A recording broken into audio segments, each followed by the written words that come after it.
Hello traders. Yes, this is a bit late today, or this week. I've been country hopping, so been just a little busy. So, but then nonetheless, here is the top three for this week.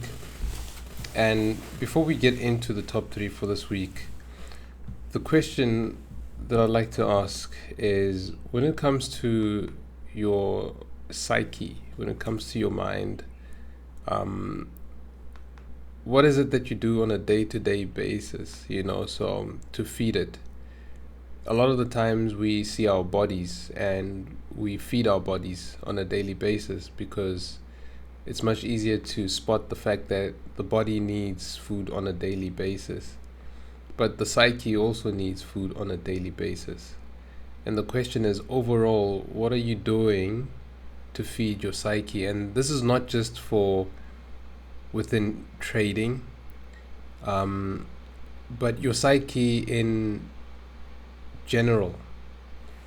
The better you can be psychologically in general, the more you can bring that same mindset into trading. So think of ways that you can develop your psychology where it may not be you looking to develop it for trading purposes, but just for the purposes of developing your mind. Jordan Peterson says that, and this is not what I am suggesting you should do, but this is what he says in general, that people should, and I don't know if I'm phrasing it correctly, but people should go to psychologists or psychiatrists. I'm not sure which one of the two, to even if they don't believe they've got psychological issues, because it will help them nonetheless unclog certain things that they might have psychologically, which they had not even seen, or just to improve their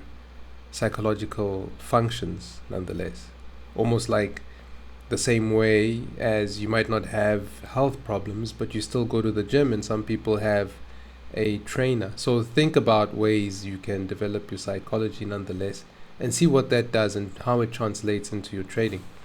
But nonetheless, this is my top three for this week, and GBP odd is not one of them. It would be maybe if I had a top four, which it is looking pretty good. So nothing much has changed with the DAX. So what we have here, probably just delete this. So what we have here with the DAX is even better price action. So if I get that third touch and a little bit of a push down, I'll be looking to take a position there. So that's looking pretty good for the week. And then this one here, so this is the Euro Kiwi, and